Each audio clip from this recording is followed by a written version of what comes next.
નમસ્કાર મિત્રો, સ્વાગત છે તમારું ગુજરાતી રસોઈ વિથ કલાસ્વામાં। આજે આપણે બનાવવાના છીએ લીલા ચણાની દાળ। તો લીલા ચણાની દાળ બનાવવા માટે મેં અહીંયા 250 ગ્રામ લીલા ચણા લીધા છે।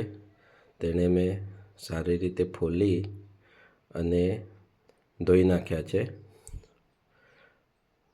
તો આ ચણાને આપણે ધોઈને ખાડણીમાં વાટી લેશું અને તેને ઝીણી કરી લેશું। ત્યારબાદ તેને એક ડીશમાં કાઢી વઘાર કરવા માટે લીલા મરચાં, આદુ, લસણ અને એક ડુંગળી લેશું। કઢાઈમાં તેલ ગરમ કરવા મૂકીશું।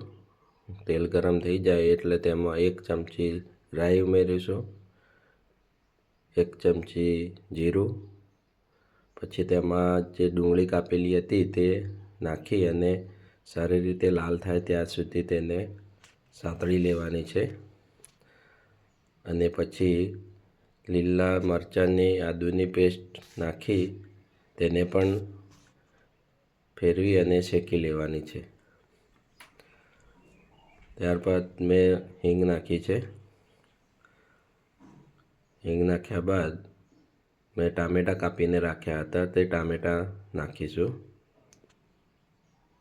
ટામેટાં નાખી સ્વાદ મુજબ મીઠું નાખીશું।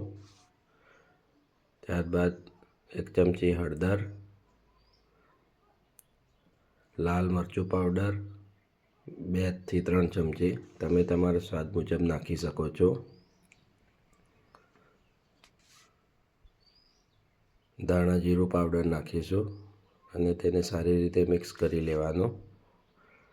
અને વાટેલી જે દાળ હતી તે નાખી અને સારી રીતે ફેરવીશું તેને। અને થોડુંક પાણી લઈ અને નીચે કઢાઈમાં તળિયે ચોંટી ના જાય એટલે તેને થોડું પાણી લઈ ફેરવી લેશું। દાળ ફેરવી અને પછી તેમાં 2 થી 3 ગ્લાસ પાણી મૂકીશું અને તેને સારી રીતે ફેરવી ઢાંકણ ઢાંકી અને 5 થી 7 મિનિટ માટે ચડવા દેશું। અને દાળ ચડી જાય એટલે તેના ઉપર થોડો ગરમ મસાલો નાખી 1 ચમચી હલાવી લેશું અને તેમાં લીલા ધાણા ઉમેરીશું।